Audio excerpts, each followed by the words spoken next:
आजकल देखने में ये आ रहा है कि 17-18 से लेके 20-22 या 26 साल की उम्र के लड़के लड़कियों में टेढ़े ऊंचे या बाहर को निकले हुए दांतों की वजह से नौकरी, शादी या फिर बहुत सारे सोशल प्रेशर्स के सामना उनको करना पड़ रहा है। अस्सलाम वालेकुम। हमने नोटिस किया है कि 92% व्यूज़ हमारे पास ऐसे लोगों की तरफ से आते हैं जिन्होंने हमारे चैनल को सब्सक्राइब नहीं किया। तो आज हम मरहम की तरफ से आपके पास रिक्वेस्ट करने आए हैं कि आप हमारे चैनल को सब्सक्राइब करें ताकि हम और इन्फॉर्मेटिव कंटेंट और अच्छे डॉक्टर्स अपने प्लेटफॉर्म पर ला सकें। Thank you. अस्सलाम वालेकुम, मेरा नाम डॉक्टर मरियम मसूद है। मैं एक कंसल्टेंट ऑर्थोडोंटिस्ट हूँ। मैंने BDS के बाद अपना ऑर्थोडोंटिक्स के अंदर ही आगे फेलोशिप किया हुआ है, जिसके अंदर हम ऊंचे टेढ़े दांतों और जबड़े का इलाज करते हैं। मैं 14-15 साल से इसी शोबे से मुंसलिक हूँ और मैं currently as an associate professor एक मेडिकल कॉलेज के साथ एसोसिएटेड हूँ। अगर आप मरहम के प्लेटफॉर्म से मुझसे कंसल्ट करना चाहते हैं या मज़ीद मालूमात हासिल करना चाहते हैं तो दिए गए लिंक पे क्लिक कीजिए। हमारे पास जो पेशेंट आते हैं वो अमूमन हमसे ये सवाल पूछते हैं कि हमारे बच्चों में दूध के दांत जो थे वो तो बहुत सीधे थे और बहुत खूबसूरत थे, लेकिन जैसे ही बड़े दांत आने का वक्त आया है तो ये टेढ़े ऊंचे और ये बाहर की तरफ निकल रहे हैं। तो इसकी क्या वजूहात है,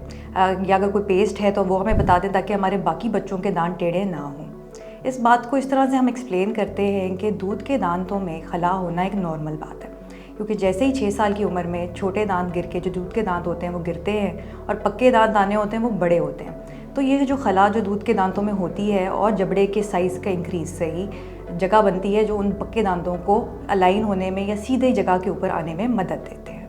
अगर कुछ बच्चों के दूध के दांत सीधे और टेढ़े दांत पक्के दांत टेढ़े आने की वजूहात में ये वजूहात शामिल हैं कि कभी कभी ये होता है कि बच्चों में दूध के दांतों में खला नहीं होती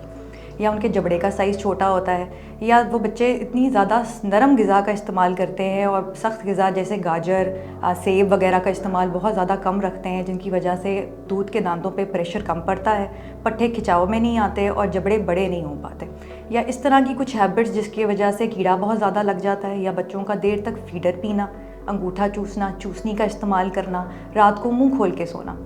या फिर जेनेटिक्स यानी वालिदैन का भी जबड़ा बड़ा या छोटा होना, इन सारी वजूहात की वजह से जबड़े बड़े नहीं हो पाते और पक्के आने वाले दांतों को जगह नहीं मिल पाती। अब वो जो दांत पक्के आने होते हैं जो 6 साल की उम्र से आना शुरू होते हैं, जगह ना मिलने की सूरत में आगे से, पीछे से, किसी भी जगह से मुंह में निकल आते हैं, या बहुत ही ज़्यादा जगह कम होने की सूरत के अंदर अक्सर जबड़ों में ही फंस जाते हैं। तो ऑर्थोडोंटिस्ट होने के नाते